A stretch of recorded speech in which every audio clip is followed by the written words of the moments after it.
Hello everybody and welcome to my review of Mizuki Tsujimura's light novel. Well, it's not really a light novel. Anime Supremacy. I can't help but say light novel out of habit.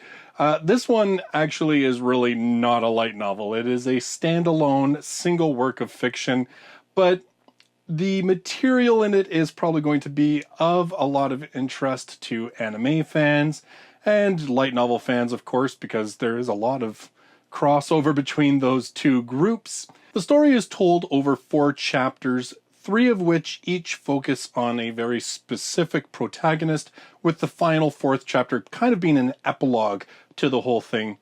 The story is set over the production cycle and then airing dates of an anime season and focuses on the production of 2 anime, the first one being called Sabaku, and the second one being Rider Light.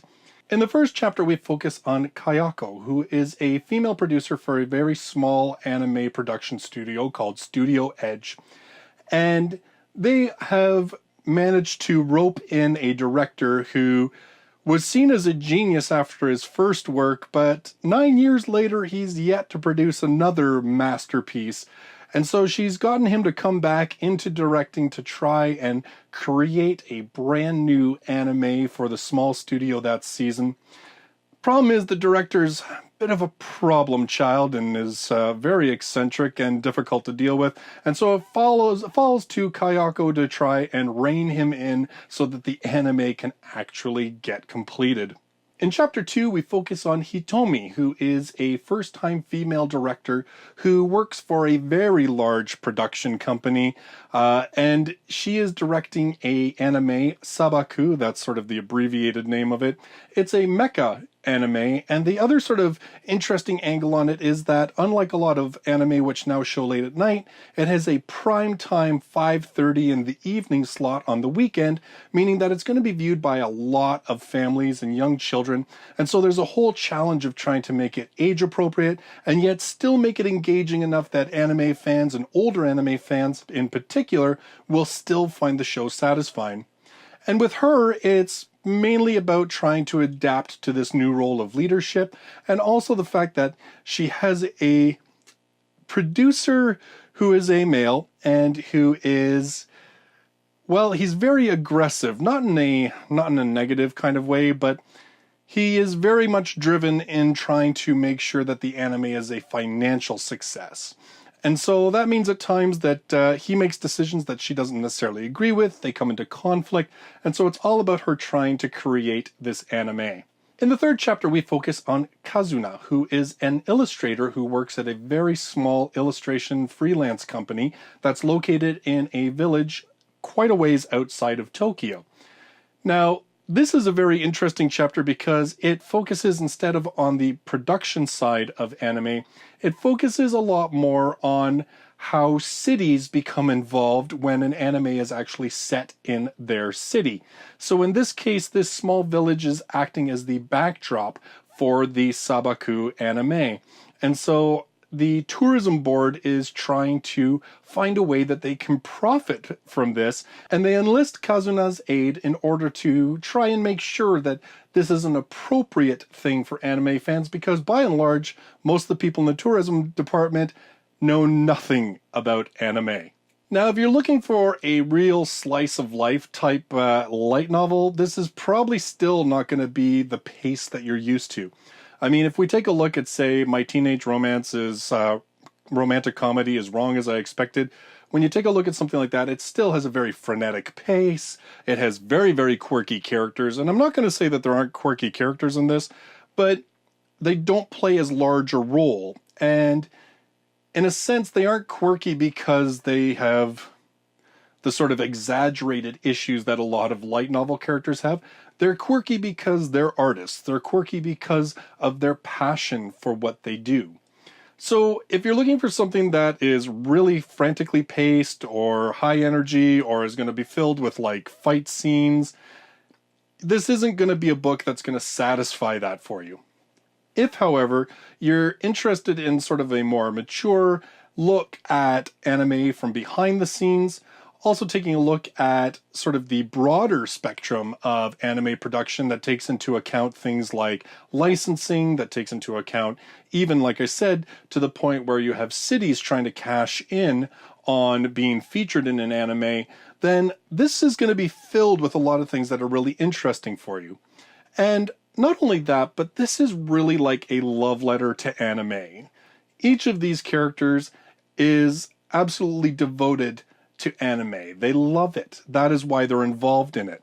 And each one sort of starts with a, question, why did you get involved in anime? And each chapter is kind of the answer to that, even though, of course, the story sort of spirals in different locations. But in essence, this is about adults who love anime and are passionate about trying to create the best anime that they possibly can.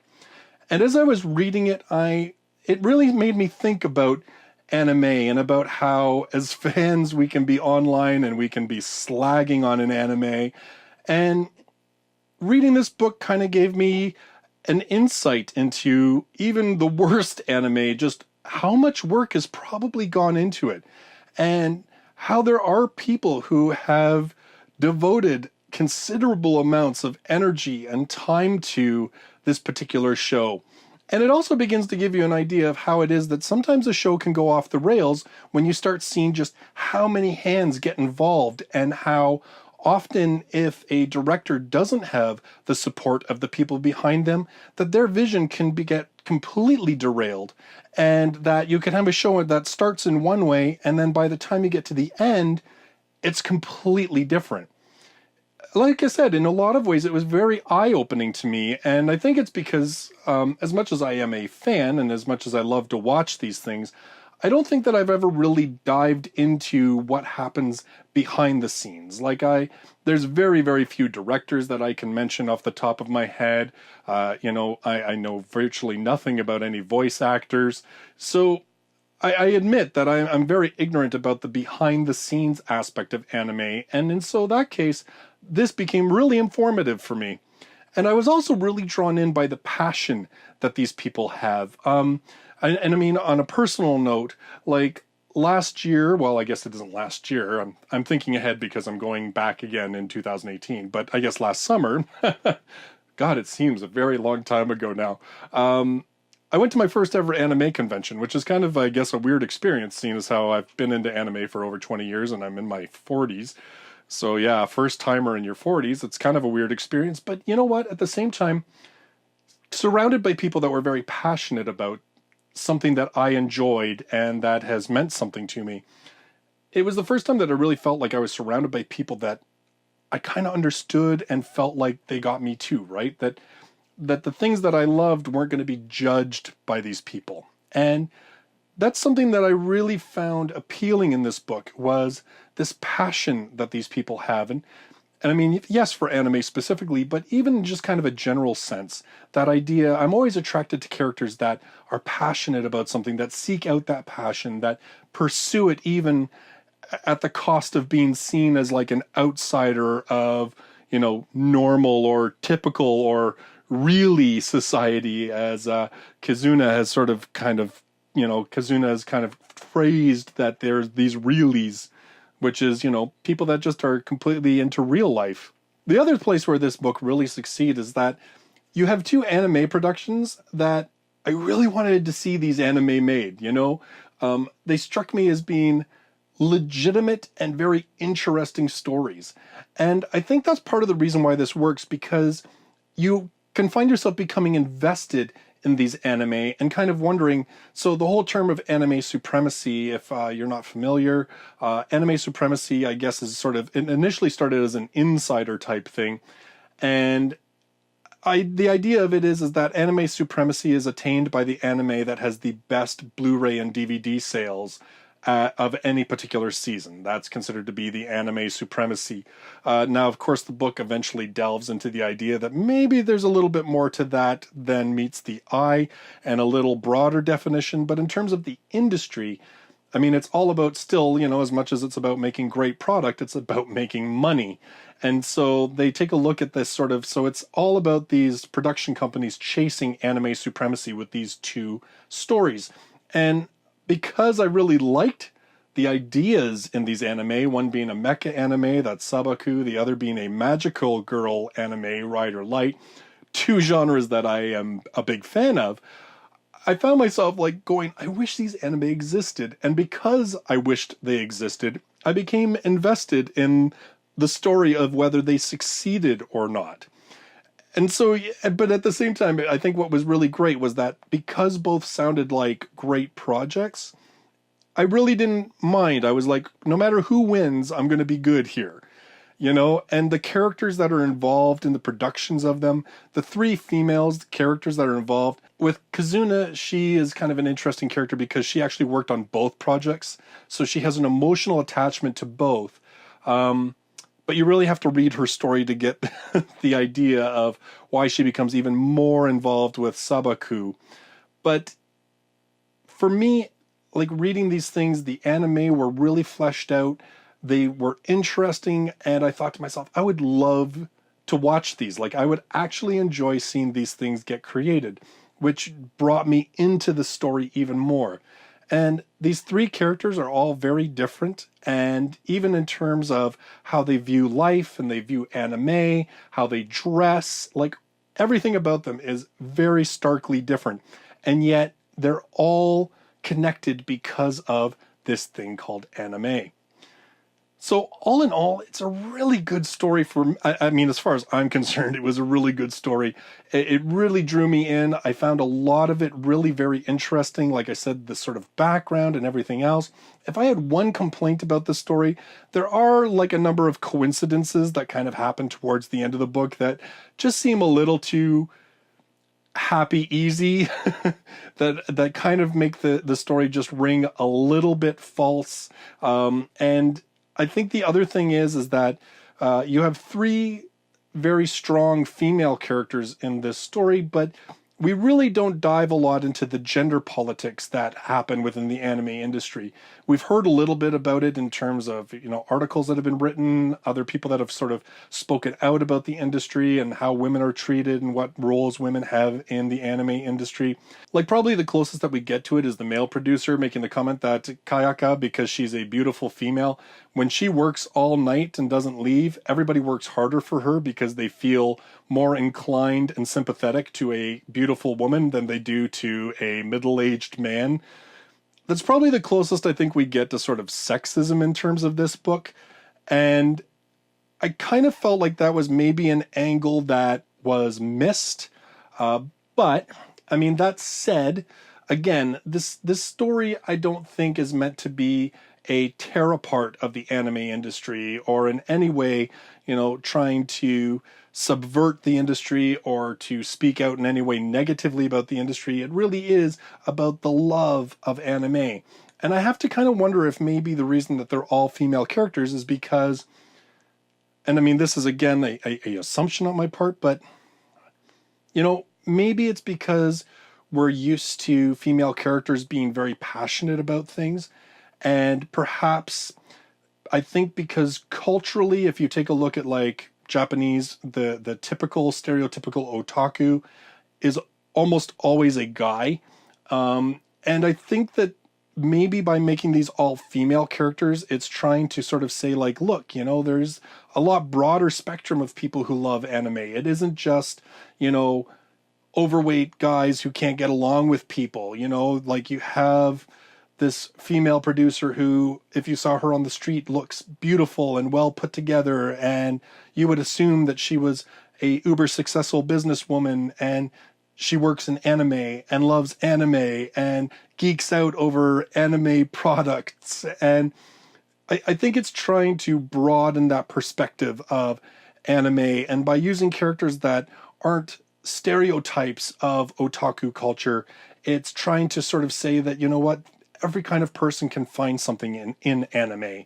And even like when we get to sort of the last story, we have a male character who's not into anime and yet finds things in the particular story in Sabaku that speak to him, not just because it's based on his hometown, but just because he's able to sort of understand the story and get into the story. And even he is presented as a very manly man, and that he works outdoors and he's tanned and muscular, and you know, and was probably a jock and everything else, and the complete sort of antithesis of what a otaku is almost always characterized as. So I think instead of looking at this book in terms of thinking that it's going to play the gender politics, I think it's using female characters to try and broaden the perspective and to try and break the mold of what this sort of stereotyped vision of a lover of anime is. And I mean, you can disagree with me on that. Again, I am only saying that because if you watch most anime, even itself, it almost always stereotypes the otaku as the loner guy who's not great at sports or what have you. There are a lot of very, very blatant stereotypes of just who and what an otaku is. And it's it's hardly ever a female character. I won't say never, there are most definitely female otaku, but if you look at pop culture, that's not the face of the otaku. The face of the otaku is a male, almost always. So I think she's using female characters to sort of break that mold and broaden the appeal. And for me, as I said, it really worked. I was really engaged with these characters. I was really engaged with the novel. You know, it's not going to be for everybody, but if you are not only a light novel reader, but you also love just, you know, good old fic lit, so fiction literature, this one could really be for you. It is much more of a real life story, not even like a, you know, type of thing in that we have in light novels, but honest to God, real life, like adults at their job trying to work through their job. So all in all, Anime Supremacy, I was really surprised by this one. It wasn't exactly what I expected it to be, but I loved it nonetheless. So I'd just like to say thank you very much to Vertical. They sent me this copy that I could review. As always, no other money was exchanged, and I was, not only would I, you know, make sure this was my own opinions, but I was encouraged by Vertical to speak my mind and say what I thought of the book. I think that's because they were confident, because there's been a lot of good word about this book on the street that I have sort of seen in brief little reviews, and I can see why with this one. So those are my thoughts on Anime Supremacy. My next light novel review is going to be on The Ryuo's Work Is Never Done. I read the first line out of this book and I'm already a little afraid, but we'll see how it turns out. That's going to be my next review. So if you love light novels and you're new to the channel, you should consider subscribing. I do 2 to 3 reviews every single week, as well as a countdown of the top 10 best-selling light novels in Japan every week. Thank you very much for joining me in this video, and I look forward to seeing you in the next one. Till then, bye-bye for now.